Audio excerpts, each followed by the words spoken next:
Welcome to the Dork Forest. Jackie and her pals will never bore us. Shameless confessions about our obsession will make us laugh and smile. So let's explore the Dork Forest and dork out for a while. Hi, it's Jackie Kashian. Welcome to the Dork Forest. You know the podcast. Well, you're listening to the podcast, it turns out. Wow, right away, right out the gate. You know the websites, JackieKashian.com, DorkForest.com. Patrick Brady's going to fix this audio. He's doing a bang-up job, isn't he? I think so. It's always been exciting. He also does the teaser clips, which is where I pull like 2 minutes out of the thing, and then he does a picture with a picture, and it's nice. It's on YouTube. I post it. Okay, so DorkForest.com, JackieKashian.com, Patrick Brady. Vilmos fixes the website. Mike Rickberg just sang that song you heard. He's going to sing again at the end, and yeah, there's merch, there's t-shirts and CDs and such at JackieKashian.com. There's a donation button. Feel free to use it. What I'm looking for is $100 from everyone once a year or over the course of a year. But I don't have it set up to do it monthly, so you'd have to... You're smart people. Okay, so here's the thing. Do that. If you don't have $100, don't worry about it. Just tell everybody you know that you like the show. And then allthingscomedy.com is the umbrella that I'm under. So you can listen to it on dorkforest.com or iTunes, or you can just go to allthingscomedy.com and listen to it there and find other podcasts like Al Madrigal's and Bill Burr's and Baron Vaughn's. And I should probably find out the other 30 people that are on there. I think it's like Jake Johansson, bunch of people. Good times. Anyway, other than that, if you want to, you can support the show by ordering from the Amazon link on my website. Go to JackieKashian.com. Clear your cookies, your temporary internet, whatever, and then go to Amazon through the JackieKashian.com link and order there, and it doesn't cost extra. I just get a kickback.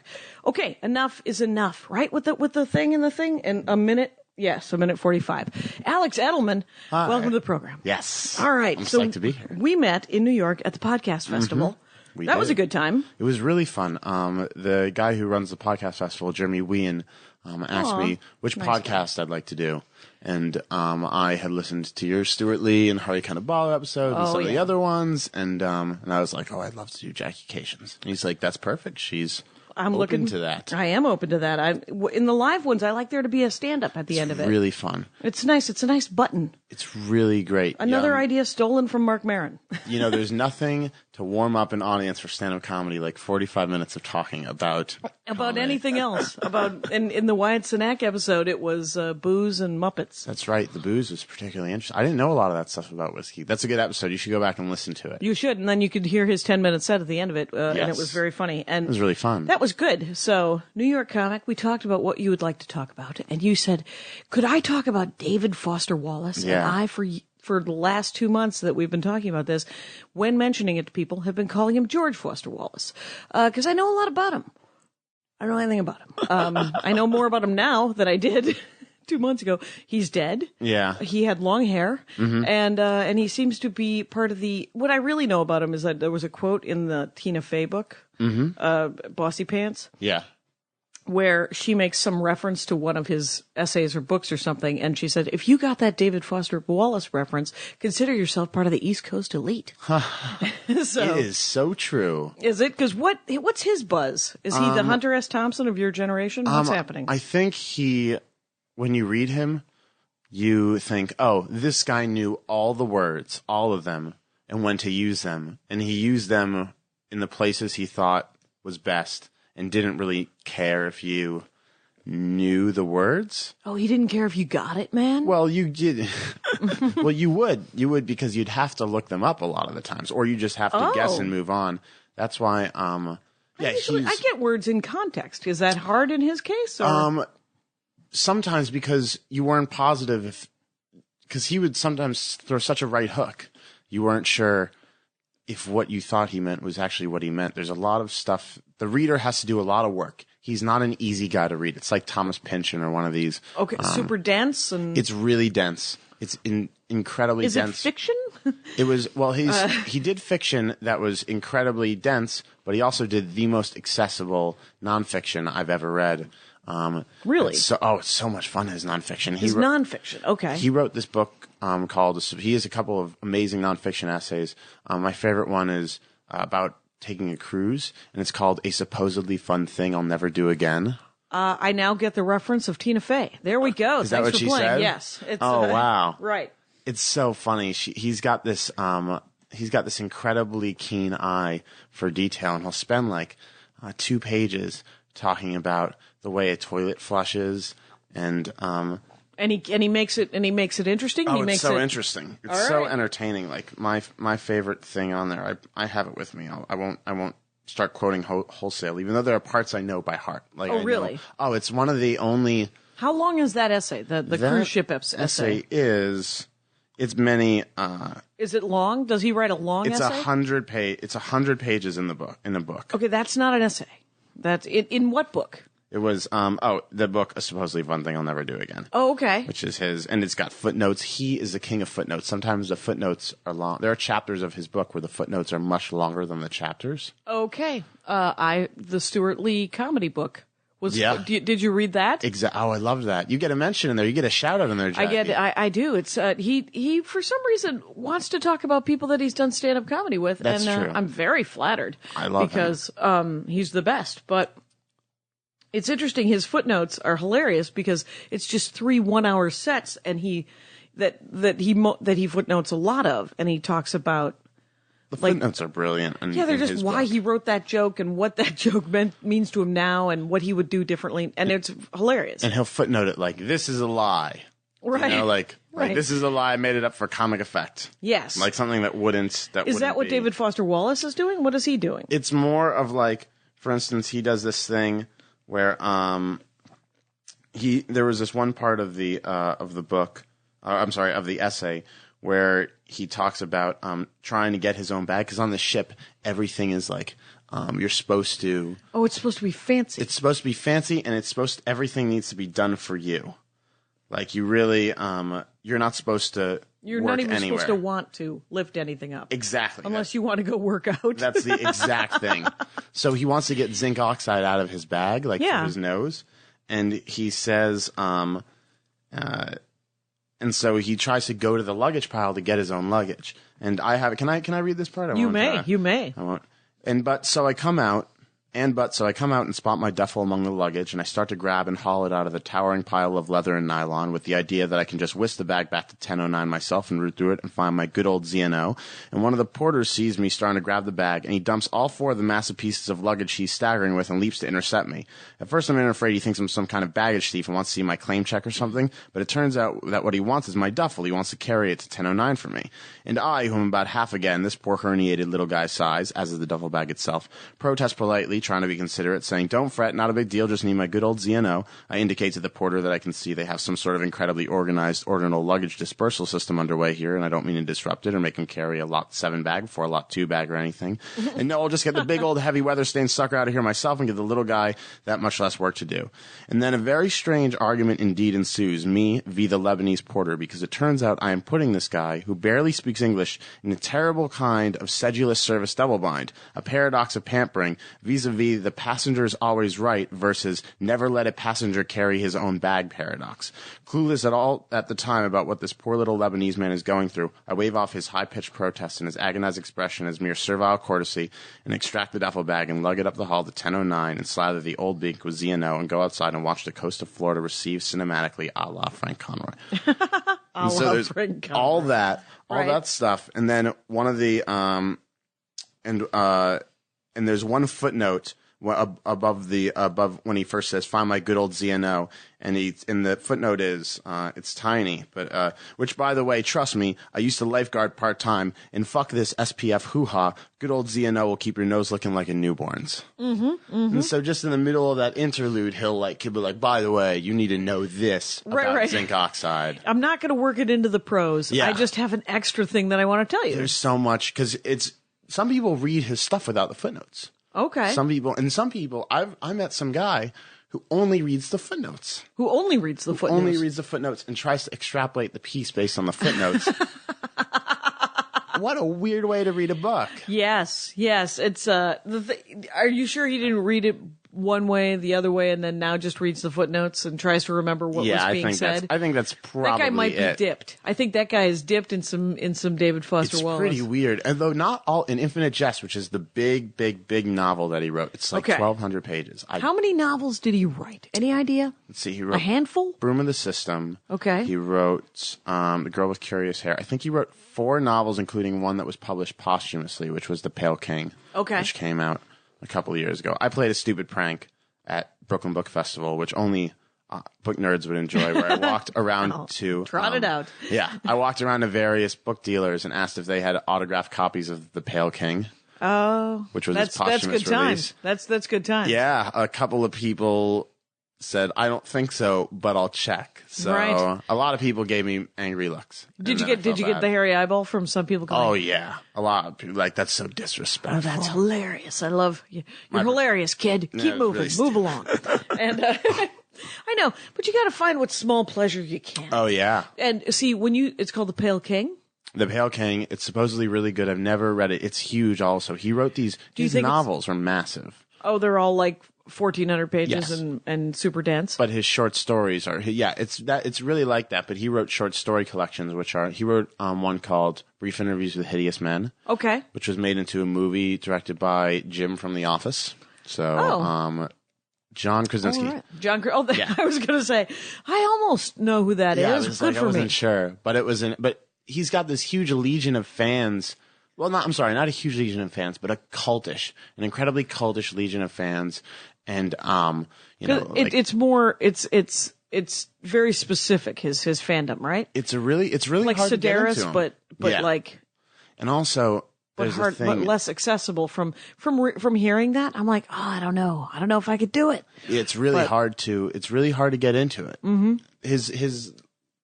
It used to be that if you discovered him, you found him in a place where he belonged. Like these essays were published in Harper's Magazine. And if you're looking for a 100-page essay on a cruise ship, you find it in Harper's Magazine. Yeah, that's where they're being kept. Exactly. No one's going to open up People Magazine and be like, oh my God, there's a 150-page essay on what it's like to go to a state fair in Illinois. Let's get started. I know. I for 1 year, I got the New Yorker.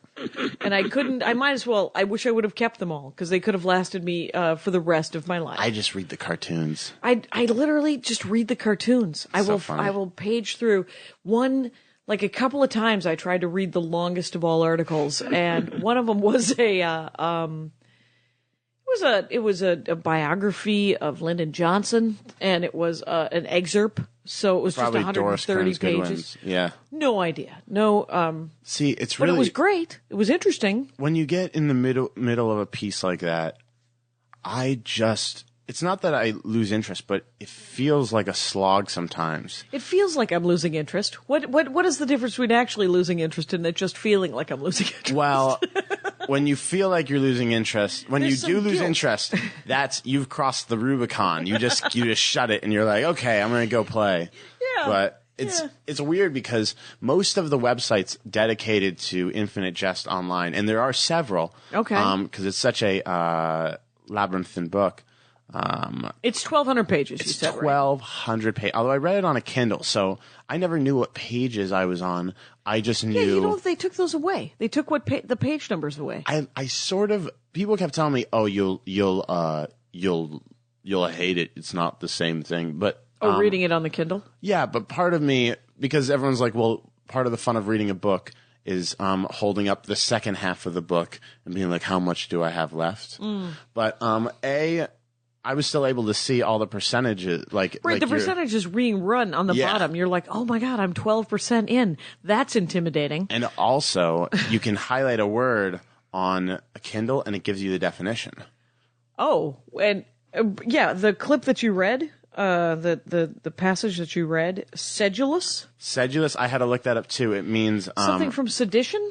Sedulous, I think it means someone who's some poor bastard immigrant who's trying to earn a living, sedulous quartering bags all over the place and being bossy magooed by the world. I think it's like altering. So, I think that's right. I think it like alters service. Like a sedulous is something that you're trapped in. Sedulous service, or maybe really. I good will service. look it up and put it in the notes, people. Please do. I'm not above not knowing a word. I feel like this is going to be a heavily noted like a heavily noted dork forest. There are going to be a lot of notes. There could be. As it'd be nice if it'd be nice if I could just do, like in on YouTube, like if the podcast were Annotated. on YouTube and you could annotate like in the middle of the listening where you're like, at this point I had to weed off and I decided to go get another pistachio. There are pistachios today, no cashews. No cashews, but there is Dove peppermint bark, which is quite refreshing. Right, which I bought so much of at Christmas because I freaking love it. I do that and I too. didn't want to run. Like Easter's one of my favorite holidays because they discontinued the Butterfinger BBs, which is disgusting. Yeah. But Butterfinger BBs were my favorite candy when I was a kid, and I wrote a series of very angry letters to Nestle about them discontinuing it. I got a cease and desist letter eventually. For real? Yeah, because I sent a letter to Nestle, and I said, "Hi, my name's Alex Edelman. I'm 13 years old. I watched Law and Order. I don't know why I tossed that in there. Because you were 13. Yeah. You were trying to I wanted to let them know you the knew grown about up. law. Oh, yeah. I was like, and you guys discontinued the Butterfinger BB. What happened to it? Or I'm like, I can't find it anywhere. What happened to it? And the woman wrote back. Her name was like Jen Lerner or something. And she was like, "Hi, Alex.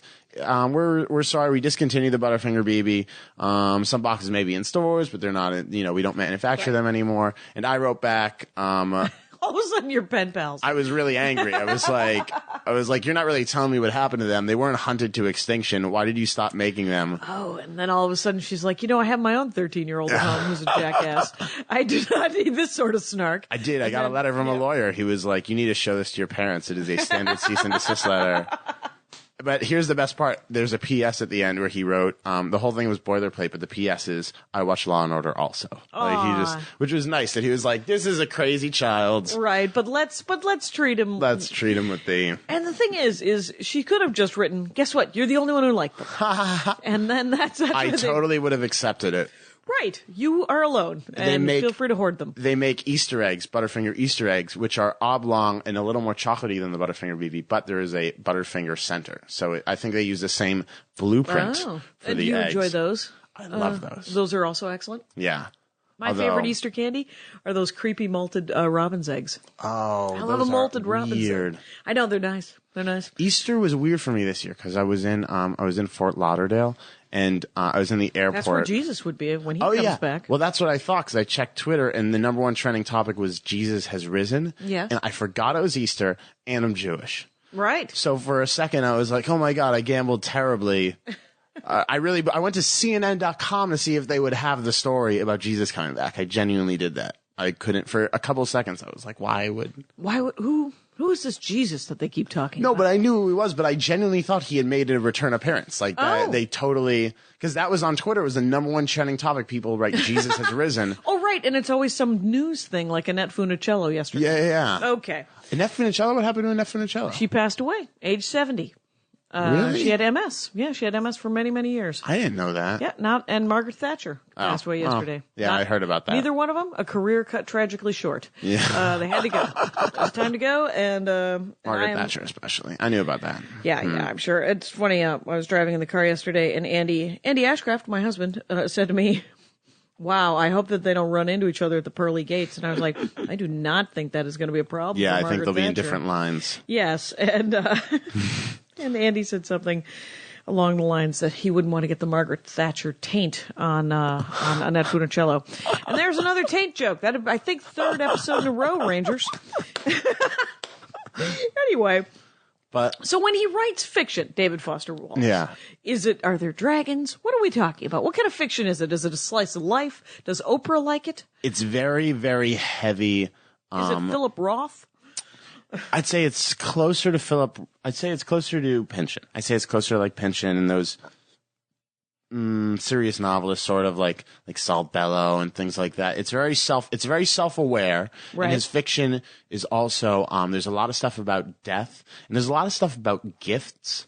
Like he's very keen on the idea of like art being a gift and fiction being a gift, and he won a MacArthur Prize, which is a huge grant, Right. a Genius It's Prize. the Genius Grant. And so he wrote this short story collection, Brief Interviews with Hideous Men, that was partially funded by the MacArthur Grant. And he talks about like giving and receiving a lot. So all this stuff is everything. I think this is a personal opinion of David Foster Wallace. So I'm sure that there are people who massively disagree with me, but I see everything in his books, all the subject matter, even life, because he killed himself, which is right, a couple awful. of years ago, right? Yeah, in 2008. He hung himself, didn't he? He hung himself. That seems super melodramatic. It was really weird because it was 2008, it was September 12th or something, 2008, and I had just gotten to college. I was a freshman at NYU, and I hadn't discovered him yet. I didn't because I wasn't reading Right, those it was places. new. You were still watching Law and Order. It was really still. I was really into comedy. I was really into stand-up. Really into stand-up comedy. Oh, I was so into stand-up comedy. Sure. I was really getting into. Yeah,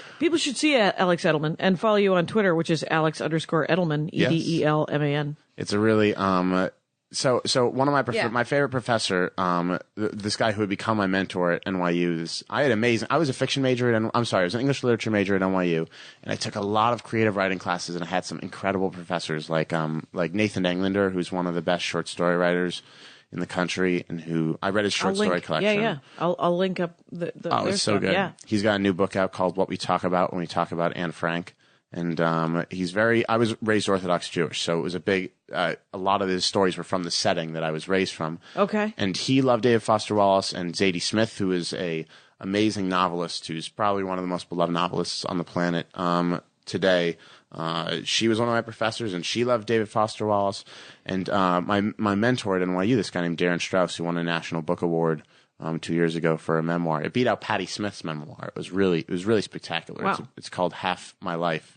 Okay. He introduced me to David Foster Wallace, who was his favorite writer, and I met him 2 weeks after Foster Wallace killed himself, and I discovered him 2 weeks and 1 day after David Foster Wallace killed himself. So it was okay. like a really weird thing, and then I kept seeing he has this voice, Foster Wallace, that it feels like the voice in your head. It's self-doubting, and it's very sometimes it's really complicated and over dramatic and sort of scared and really it makes sense that writers would really like him. It's like when comics love super complicated comics. Like when you like the fiddly guy who's like really good at like the one thing, which is he can, like Stuart Lee. Yeah. That guy is beloved by comics. Andy Kindler, beloved by comics. And it's but a lot of some people don't get him, Maria Bamford, beloved by comics and by the public, but a very specific part of the public. And I would think professors who spend most of their life creating and reading so much different kinds of prose would really like kind of a fiddly, really introspective celebration of the language, which is what he seems to be. Well, something that Stuart Lee, I think it's in the same chapter you get a shout in. I think it might be on the next couple of pages. Stuart Lee has said this thing which really changed the way I look at all art, not just stand-up comedy. He said that there are two sides to stand-up comedy, and it was a revelation for him. He was interviewing Paul Provenza about The Aristocrats, which, by the way, was the movie. Oh, right. It was the movie that made me recommit myself to comedy. I was like 15 or 16, and I had done a couple open mics, and then I saw The Aristocrats and went, oh yeah, I need to go back to that and be part of that world. Wow. But Stuart Lee's interviewing Paul Provenza, and he realizes that there are two sides to stand-up comedy, which is content and aesthetic. Like the aesthetic of doing stand-up comedy and what you talk about. Right. And so I love comics that have this really brilliant blend of like unusual aesthetic and stellar content well delivered. So I love Maria Bamford and Stuart Lee and Not Sound Churlish. I loved your albums. Thank you. Unbelievable example of that. It's just also available. Yeah. But it's not going to be bread. You can get it on iTunes. It's never going to be bread. Yeah. And but I think it's integral to where we come from, and so the fact that they read so much, I mean, yeah, because he's so new, How old was he when he killed himself? He's in his early 40s, I think. Early 40s? And he was so beloved. He was a prodigy. He was a really lexical prodigy. He got A's and was the valedictorian but he also had serious mental issues, and he wrote a lot about killing himself. And what ended up happening was there's a remarkable book about there's a new biography about his life, and it's good, but there's a real insight into his personality by this guy named David Lipsky, who was a Rolling Stone reporter who took a road trip with him. Okay. And the book is called, it's one extended conversation, one extended interview, and the book is called Although Of Course You End Up Becoming Yourself. And Foster Wallace was on these 1950s antidepressants.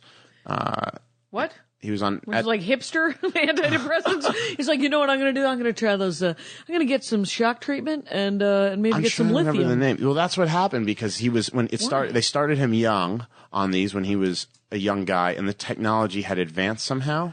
Oh, okay. And so like he had. So when he was so let's say in 1980, yeah, which was when they first started medicating everybody. Yes.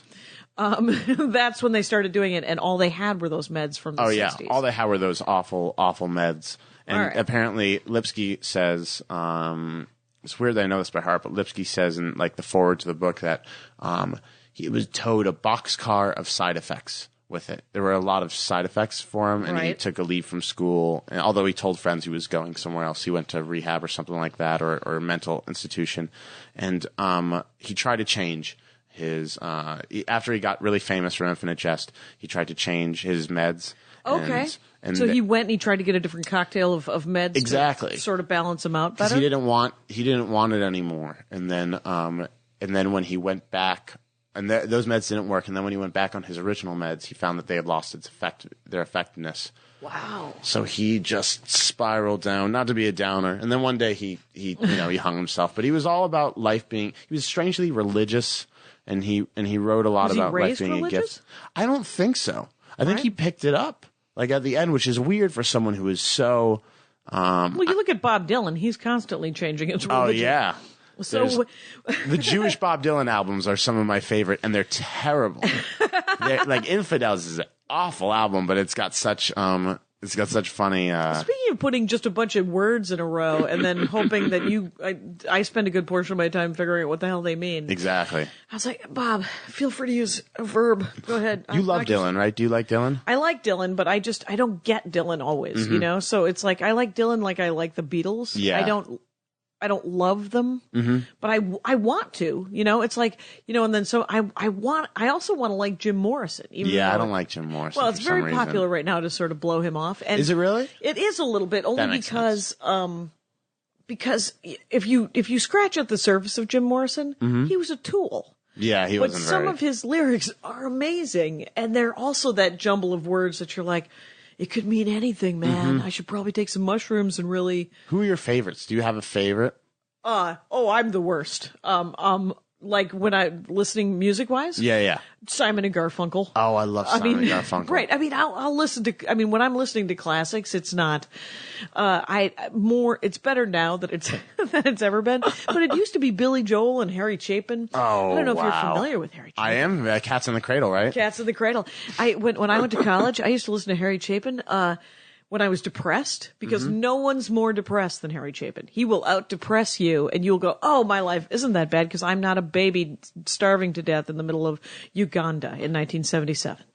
I spent some time in England last year, and I got introduced to this guy named Jeffrey Lewis, and I did a festival with Comic? him, and he's a musician, but his songs are definitely could be considered comedy music, but they're brilliant, and so he became one of my favorites. This lady named Sarah Bonetto introduced me to him, and she knows him well. Like he knows the comedy scene. He's really into the comedy scene there. But I love Warren Zevon. Right, I remember Warren Zevon briefly. He had he died. He died as well.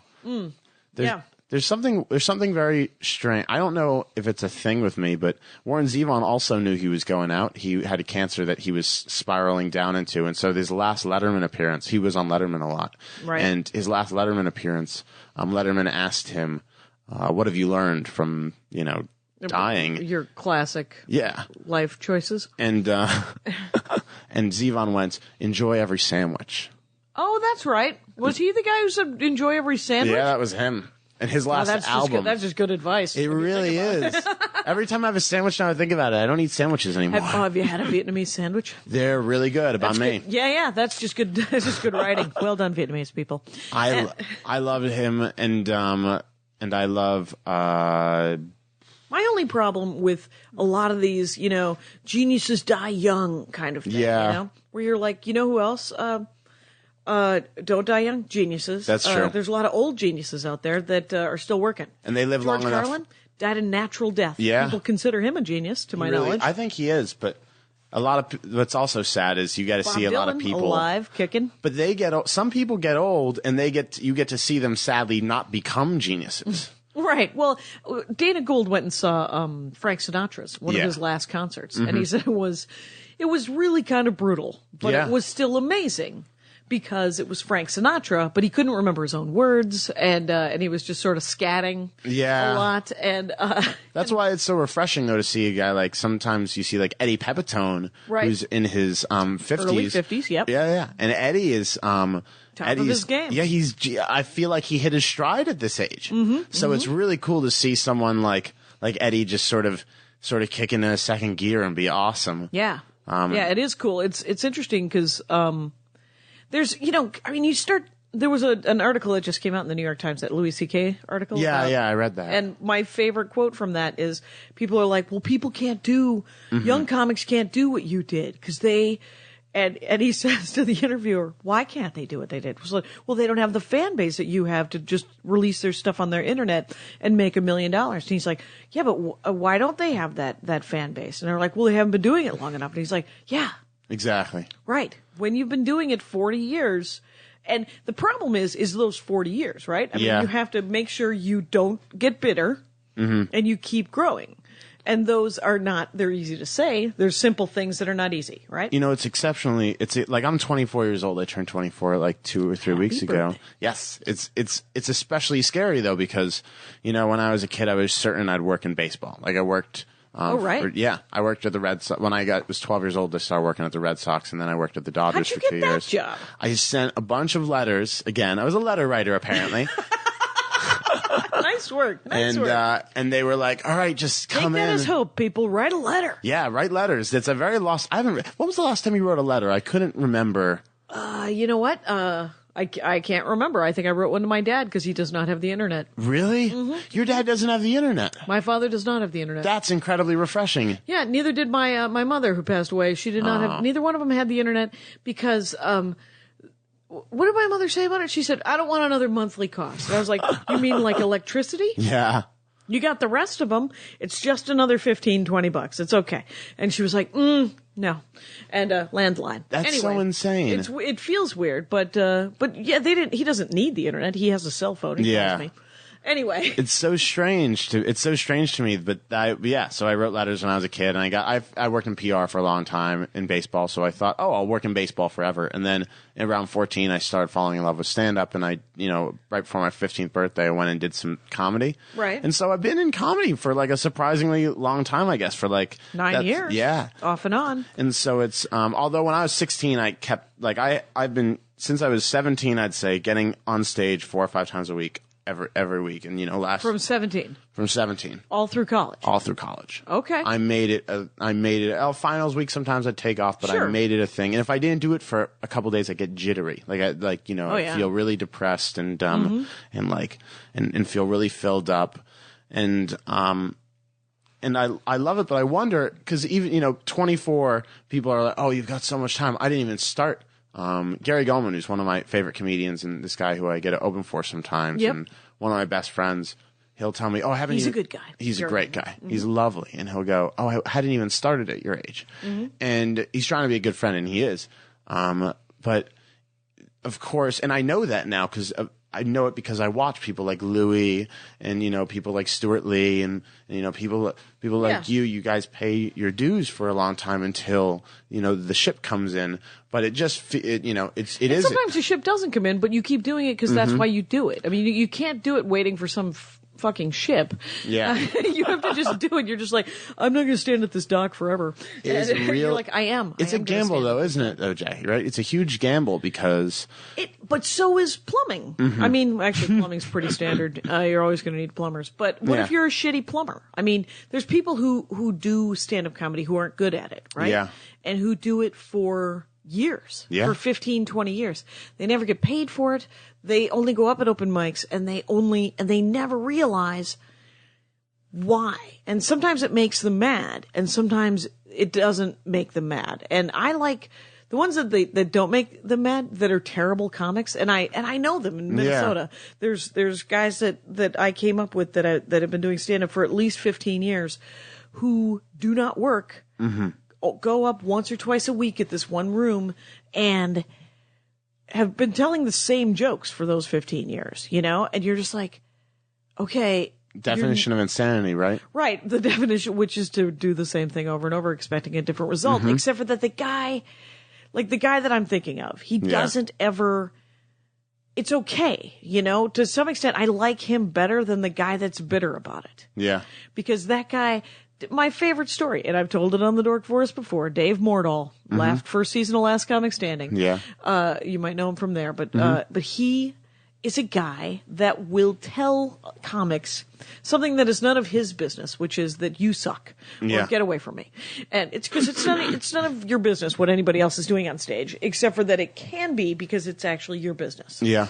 It's what you do. It's what you do for a living. No, it's totally, I love those people. But you have to, because I try not to do it just because I try to remind myself that I don't want to affect their art or their journey or their thing, because maybe they'll find it. And me telling them that they suck. So this guy comes off stage, and Dave is headlining, and the guy had gotten a guest set, and Dave goes, "You have to stop doing stand-up comedy. You've been doing it for 15 years. You've never said a funny thing, and you've got to stop." Wow. And the guy was like, "What? Yeah." And he goes away, comes back the next night, and asks Dave for a guest set. Jesus. Right. He thought he was busting balls or something like that. Right. He thought he was just screwing around with him, and you're just like, dude. But then there's people that I know who don't work who are like, I can't believe I'm not on Leno. Yeah. And you're like, yeah, I don't know how to tell you that you're not going to you're not even going to get a shitty weekend gig. I don't know how to tell people that, and I don't know that it would help. But it's a weird, I don't know what we weeded off into comedy. But. No, that's I think, because this guy, David Foster Wallace, he clearly had tremendous talent. He was so brilliant. He could have done anything he wanted. He's one of these people who you look at him, he was a nationally ranked junior tennis player when he was a kid. Wow. And then where'd he grow up? Illinois. Okay. His parents were both academics, or I think one of them, his mother was a academic, and he went to Amherst and was a mathematical prodigy and was really, really smart. And then he went into fiction because he felt like fiction's kind of a, morally. He thought it was a gift. It was another thing about gifts for him, and it's strange because you know someone with that transcendent talent. Oh, they're doing something that they were meant to do, right? But you always wonder for yourself if comedy is what you're meant to do. Oh, right. Sometimes sometimes you worry about it and you're just like, am I a hack? What's happening? I wonder about that all the time, whether I'm original, whether I deserve it. That's why I loved England, because I was in England. I was in England from January of last year through I did Edinburgh. Okay. And it was totally the end of July or something, right? End of July, the beginning of August. Right. And it was a totally unexpected, it was the end of July to the end of August. It was a totally unexpected, lovely surprise to do it and get 7 months. Yeah. Oh my God. But isn't the British comedy scene has got, it has all the different facets too, right? Yeah. I mean, there's just guys who are making a living, right? That are just sort of just clubby, out there, clubby, comics. Wiggly, shouty, perfectly fine, but not really breaking any exactly any. I don't know. They're not inventing a new wheel. Reinventing the wheel. Yes. Yeah. But they're perfectly nice people, and everyone's psyched to see them. I met a lot of those guys, and it was weird because they're more artificy. There's a lot more fluff around the jokes and things like that. So there's like mannerisms or something? People will go, "How you doing? Are you well?" And then, they fake laugh at their own jokes and things like that. Oh, and weird. Yeah, so they really sell it. British people are really good at selling things on stage. Okay. But so it's really strange to see their poles are further apart. Let's say that. Like, like their better comedians might be better than our better comedians. Okay. But their worst comedians are way worse than our worst comedians. Oh, it's so bad. Well, they're a lot older than we are, so they have a Yes. depth of they have a They invented the language. right, they can go back in time. They can really dig into the well and find some crap and some gold. What do you read? I'm curious. What kind of stuff do you read? Are you a fiction? I was just what did I just finish? I'll tell you what's staring at me, which is Shakespeare by Another Name. Yeah. From an earlier episode that I can't. It's been, and then that's the stack of stuff that I'm supposed to read. Wow. Oh, are you a fantasy person? I'm a fantasy person, but a classic. Like I'm a big. I only know the big names, but I love Dunsany. Have you read that Lord Dunsany book? No. Okay, supposedly it's the book that everything is based on. Really? And I have read most of it, and it is very beautiful. The prose is very, very beautiful, and it was written in the 1920s, and it's really, and it was might have been actually written in the 1890s. I don't have it handy. And then there's that The Last Unicorn, the Peter book that's right there. Yeah. But it's I mean.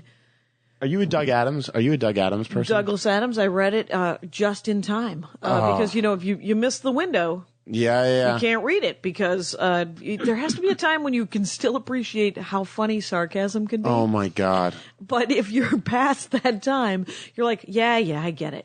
But if you haven't read Douglas Adams and you feel that you might be too old, Rangers of the Dork Forest, read Neil Gaiman and Terry Pratchett's Neil Gaiman's great. The Good Omen. Yeah. Have you read Good Omen? I have.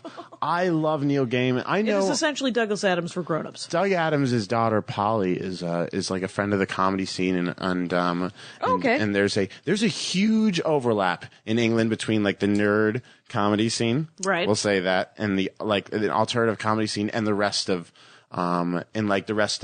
like a nerdish culture. Okay. Like Alan Moore, who's a spectacular. You of course you know Alan Moore. Comic book guy. Alan Moore is really good friends with Josie Long and Robin who's Ince. Josie Long? Oh, Josie's my favorite comedian under the age of 31.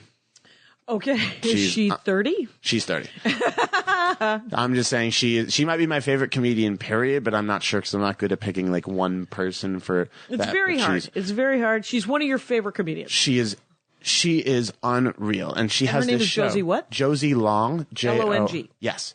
And I'm going to link a video. Oh, you must. She is, but you have to see, this is a person you have to see live. Like, she's the queen of set lists. Like, I've never seen anyone do a set list like Josie. But she... The Troy Conrad, Paul Provenza Yes. thing? Okay, where they hand you the set list when you go on stage. Exactly, which is Right. impossible and so much fun. It feels like it's the best. skydiving. It's the best. But Josie has a show. This is the kind of comedian she is. She has a show where comedians come and talk about hidden treasures and unsung heroes. And it's called Lost Treasures of the Black Heart. Okay. And it's overwhelming. Like, imagine, that's another thing. British comedy, very positive. We don't have a lot of positive comedy. I find it to be, we're maybe a little bullying. And it's weird because I grew up in that bullying culture of Boston comedy and I loved it, What do you mean? I mean, is it positive as far as like, it's politically? Oh, well, politically, it's pretty incendiary. I feel like it's liberal and angry. At least the comedy that I loved in the UK. But you mean it's not mean? You mean it's not sort of there's a lot of racist emphasis. There's a lot of emphasis on how beautiful life is and things like that. Things you never hear in a comedy club. How amazing something is. Okay. Things that you'd very rarely hear. They're coming from a different direction. Exactly. Okay. Although I feel like it's maybe a counterpoint to their, because we're proud of our comedy heritage. In England, they hate their comedy heritage, with the exception of like Monty Python and some like stuff that's viewed as very much alternative. Their mainstream comedy in like 60s, 70s. Really like racist and homophobic and some of those guys are still around. Super supportive of the Polish right now. I understand. It's a really weird thing. But Josie's friends with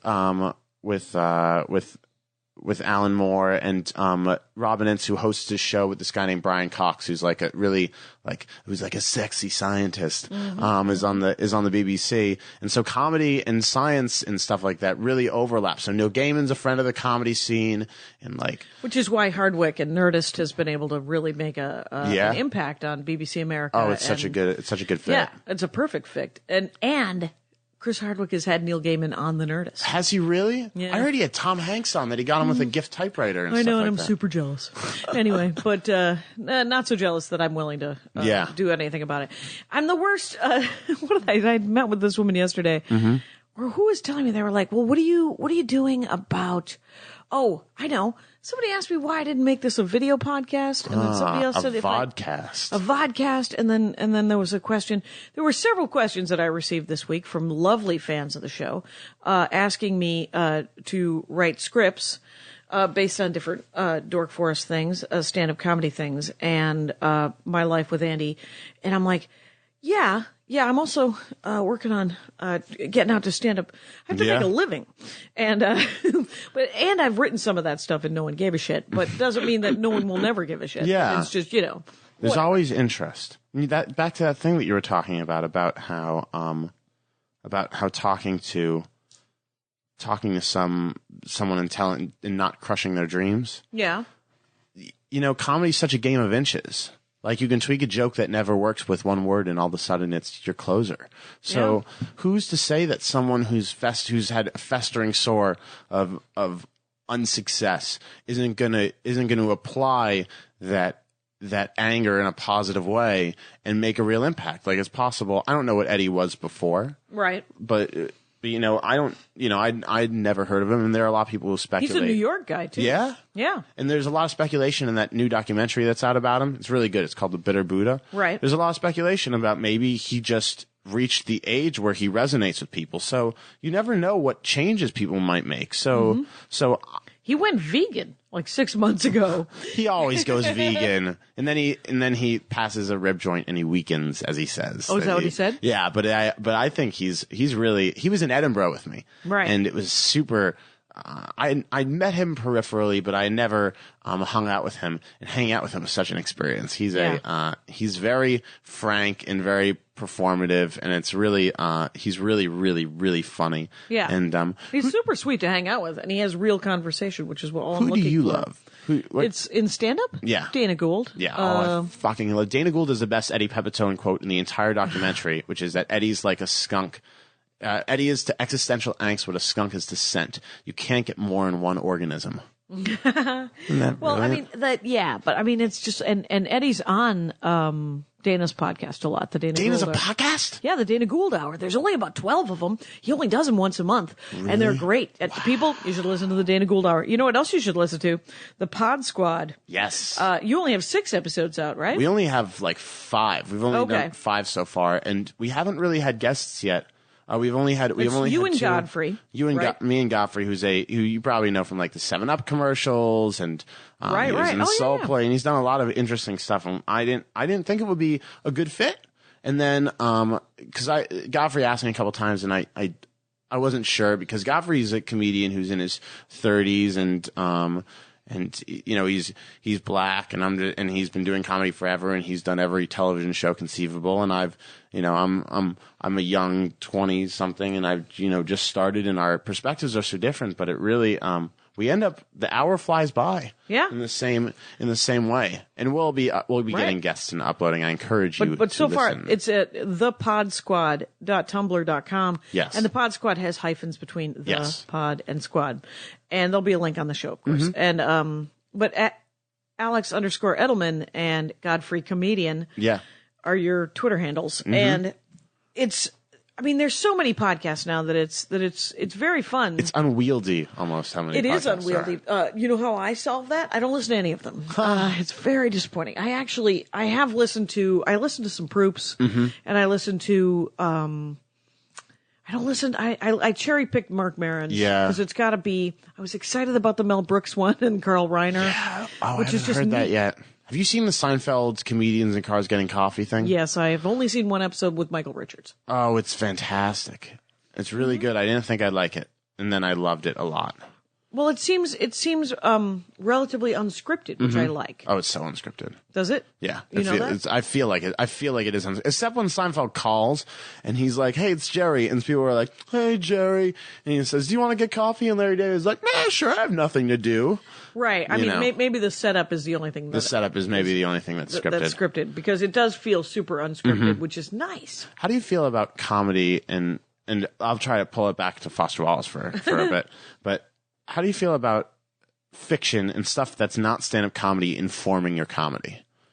Do you know what I mean by asking? Sure. Like a lot of the science fiction I've read, like I was just reading Jasper Fforde. Fjord with like 5 F's at the beginning. He gets to have 2 F's because he's Welsh. Yeah. If he was American, I would have told him to drop Jasper that F. Fforde. End it. But but I read the Jane Eyre Affair, and I just finished the Over Easy, the Humpty Dumpty, the Jack Sprat Over Easy mystery, and it was great. Anyway, but now I'm reading When She Woke, which is my mother-in-law gave it to me, and it is a dystopian future. Why not the dystopian present? I don't know. There's a lot of dystopian future. Infinite Jest is a dystopian future, but it's slightly everything's dystopian. Right. And as my father likes to say, what's wrong with the dystopian present? Things aren't going that great. Anyway, but that seems funny. But When She Woke is essentially a book, and I'm only a little bit into it because it's kind of dark. Yeah. It's The Handmaid's Tale and The Scarlet Letter in one book. It's essentially in the future, nobody goes to jail. They just dye your entire body a color. Yeah. You become a chrome. So, like misdemeanors, you're dyed yellow, and you have there's a finite amount of time that, like, you're sentenced to 6 months. So you're 6 months as a yellow, and child molesters are dyed blue, and this woman wakes up and she's red, and red is murder. Oh God! So she wakes up and now and essentially so I like mysteries and I like thrillers and I read a lot of comic books and I read a lot of science and. They make, like, I read the Dragon Tattoo books. Yeah. And that I have a 6-minute bit now about what I am supposed to believe because of how popular those books are. Yeah. Those books are so hugely popular that I loathe the message of that, which is that, I mean, I'm not saying that people shouldn't live defensively. I'm just saying that you can't live defensively to the level that the media implies that we should. But do you ever pull something out like it's weird when I find something I like somewhere, I sort of hold on to it. Like I was reading this article that was advocating, actually surprisingly eloquently, by this liberal guy who is a gun owner and finds tremendous security in guns. And I could not have disagreed with him more. Like I love guns. But yeah. Do you really? Do you have 7? I don't have any guns. Do you know why? Because I love guns. Yeah. Who doesn't love guns? See, that's the thing. Guns are awesome. But you can shoot them. Oops, I whistled. No, you can shoot them. It's the nuts. It might be. I'm having a pistachio, people. Go. But this guy said something really interesting about NRA philosophy, which is that there are different, like, color-coded conditions. Like, condition white is where you're not aware of your surroundings at all. And you should never be in condition white unless you're, like, locked inside your house with your dog at your feet and a glass of scotch in your hand and the alarm system on. Like, you should never be in condition white. Condition yellow is like constant awareness. Okay. You're always vaguely aware of what's going on in your peripheral. And that's a Louis L'Amour novel. Yeah. And so I sort of loved that. Something about that, because he's not really talking about self-awareness. He's talking about vague your paranoia. Safety level. Yeah. Like, how safe do you feel? If you feel so safe, you feel white. But do you feel panic? But everyone feels panic though, don't they? Maybe that's very existential. You're encouraged to feel panic. And it's not that instinctively we all don't feel some defensiveness and we're supposed to, because as much as we're the predator, you have to be aware of your surroundings and you have to be aware of what's going on. There's a level of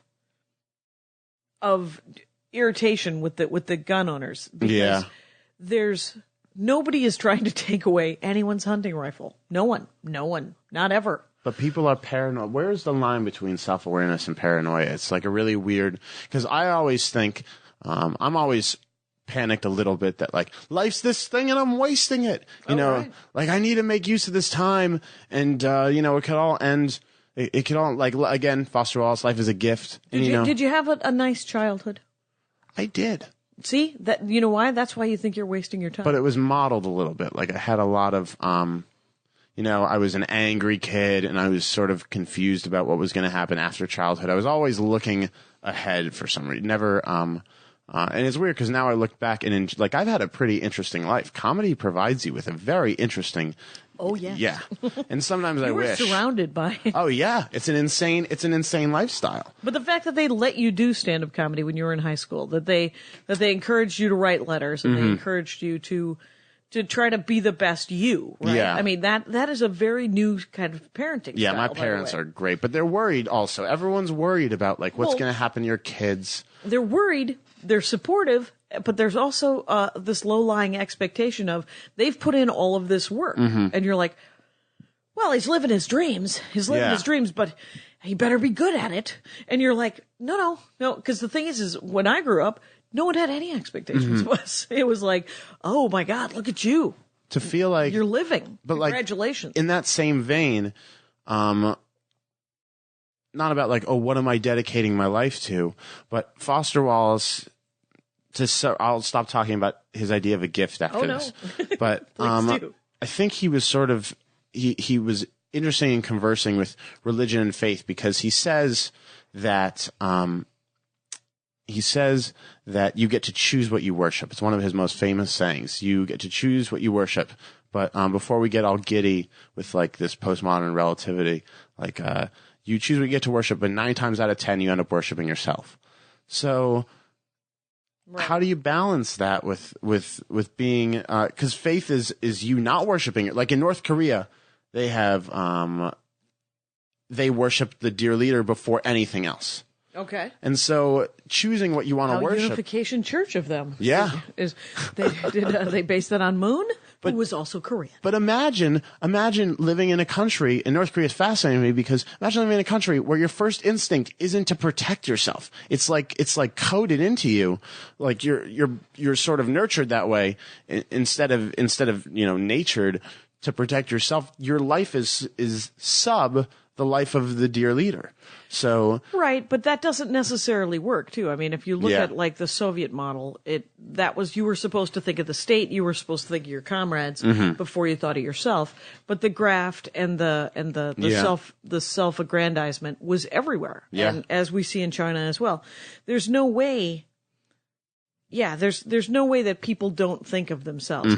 North Korea has a small advantage in the fact that there's not enough food for everyone. Yeah. And if you ever look at a satellite picture, there's not enough electricity up there. There's not enough internet. There's to nothing. do Well, there's no anything. internet. You know how like the Earth, you Yeah. look down and there's lights? Very few lights in North Korea. yeah, I'm doubting this podcast will be downloaded in North Korea. I'm sure it's quite. I have a lot of North Korean fans. A lot of North Korean. A lot of Pyongyang. I got some big fans in Iceland. Hey, Iceland, how you doing? I love Iceland. It's one of the places I really want to go. Oh, really? Desperately. A friend of mine goes every year. If Are you kidding? Yeah, she RunAmokTours, ladies and gentlemen. If you ever want to run a marathon in Iceland. Are you serious? Yeah. I don't know if you run marathons. I got into SigurRos. I don't know, SigurRos, yeah, that the Icelandic band. Diva Zappa takes their photographs. Is that Frank? Is that Frank Zappa's youngest daughter? You're kidding. She was on 2 episodes ago. Oh yeah, I know. I saw that. She was the knitting dork.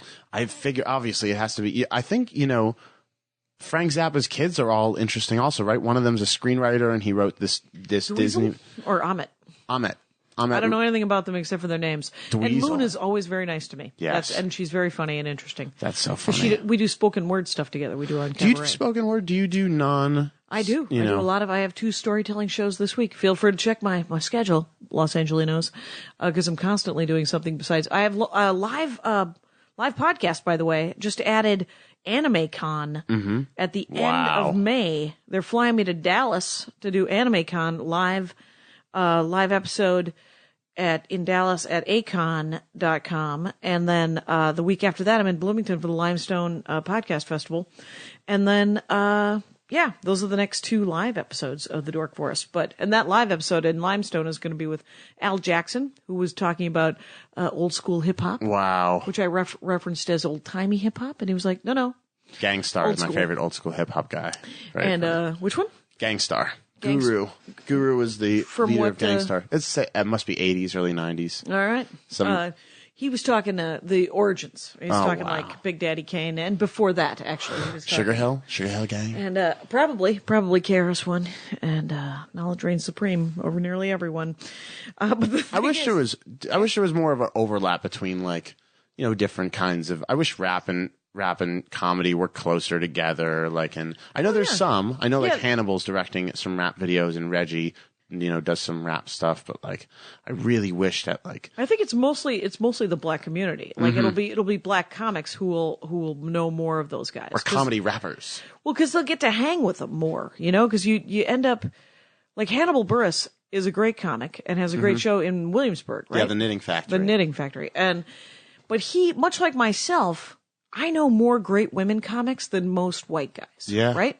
Hannibal Buress knows more great black male comics that I've ever met in my life. Mm-hmm. And it's fascinating, but it's weird when you're I wonder how Hannibal feels knowing all these great black comics, because I'm back in the States now, and no one's I know ever all heard these of any of those British comics. Yeah, all these fantastic talents. People barely know who Stewart Lee is, and he has an amazing television show in the UK, and he's a household name. Mm-hmm. And Josie should be a household name, right? And you just wonder why America. Nobody knows who Dana Gould is. But you know what? America does get a much more. I think America in Europe is much more. People still look to us not for some reason. But people American movies are the norm everywhere, right? Isn't that strange? I don't know how. I always wonder if there's a one point where that happens, if there's one thing that sets it off, or if it's just a whole. It's cheaper, actually. Really? It's cheaper to buy content from the United States to air on television and movies than it is to make content, which is why Canada and Australia, for example, and I'm sure other countries, have certain quotas. They say that a certain percentage of the television that airs in their countries has to be locally made. Mm-hmm. And it's a way to jumpstart their own entertainment industry. I always wonder. It's cheaper to buy stupid old blind date episodes and old Maury Povich and it's not even the good television from the States. It's the terrible. And inundated. Mm-hmm. Say Yes to the Dress, which I know people love, whatever. Are the people who come on your podcast because you're brimming with this inside information and you want to share it with the world, but you can't be annoying. Do you know what I mean? People. What do you mean? I know so much relative to my friends. I don't know as much relative to a scholar, but I know a lot about David Foster Wallace, and I know a lot about these great writers like Englander and Jonathan Tropper and George Saunders, who's now starting to get recognition, like great short story and novelists. And I want to go around telling people you should be reading these things, and it's vaguely frustrating. But that's why the Dork Forest, you're like, no, I dare you to bore me with the minutiae of this insanity. And so people are, that's the great thing about the Dork Forest. You can really sense, I feel a sense of my own, I feel a sense of shame being like, no one needs to hear no one needs to hear me talk about it. But it's But the thing is even if you didn't know anything about David Foster Wallace, except for that you had just finished Infinite Jest and read nothing else, I would still be interested to your take on it. Because to read a 1,200-page book is an experience. It's climbing a mountain. It's like an unbelievably. Did it end well? Spoiler alert. How does it end? Did it end well? I don't think so. Okay. I'm not sure. Lady and the Tiger? I'm rereading it. I'm rereading it again. It makes everything. It's impressive. I will close with this comment. With these, Can I say two things about Foster Wallace and end? Do. The guy was clearly a very sad and brilliant person, and he was, and that troubles me a lot because. He seems more self-aware than anyone I've ever read. And so if he's self-aware and he's decided that the world that he's seeing merits removal, he's, that suicide if he's that smart and self-aware. And life is not worth living. Well, he's looked at the world around him and judged it to not be worth sticking around for. And I know depression, I'm not a depressed person, but and people have explained to me that it's not as cut and dried as that, because depression, it does things to people that aren't explainable. And it's different every day. Oh, yeah. From according to what people say. I too, not a depressed person. I get depressed like a human, and then I get over it. Yeah. It's like a real, so that's really sad. That's the first thing. And so reading his books, I have to conflate, like whenever he mentions suicide in his books, I sort of like tense up a little bit. And it's always this question in the back of my head, like, this guy killing himself, I can't understand it. And he's the only celebrity I see on the dead celebrity I see on the street. Do you know what I mean? Like, I see a guy with long hair and a bandana. I'm like, of course it's not him. Why would you think that's him? Oh, right. But so well, and it is interesting that he wrote so much about suicide, and nobody around him thought it might be a cry for help. No, everyone knew that he was down on the downward spiral. His friend, he was really best friends with Jonathan Franzen, who's now probably the most celebrated American author. But people could see it coming. They knew it was a matter of time. People were visiting him at the end, knowing that this would probably be the last time they'd see him. Like it was a disease, like it was a cancer that he was dying of. That's how serious his depression was, I guess. Right.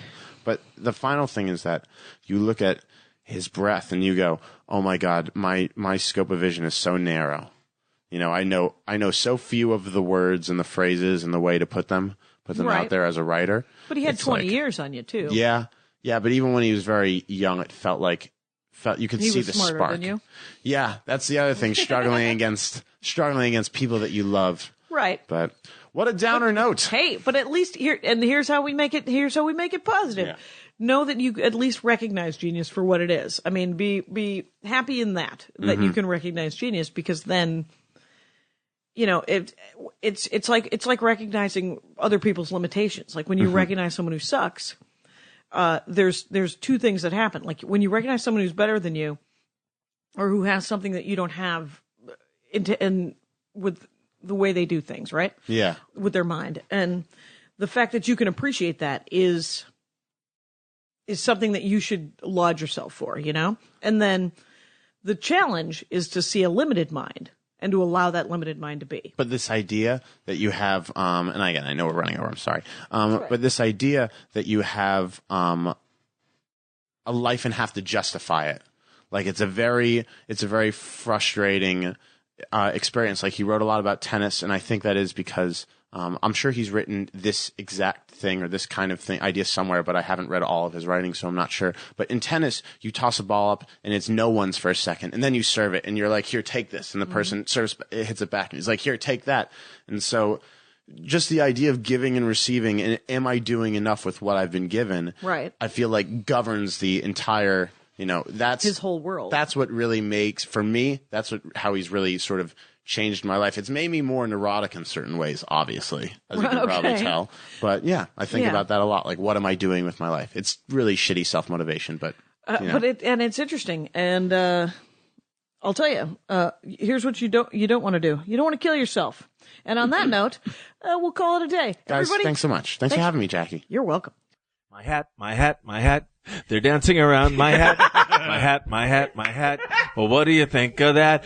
If it looks like a Mexican hat dance and it sounds like a Mexican hat dance, it's most likely a Mexican hat dance. So take off your hat and let's dance. Yay! Oh my God. Why don't we just call that as the end of the show?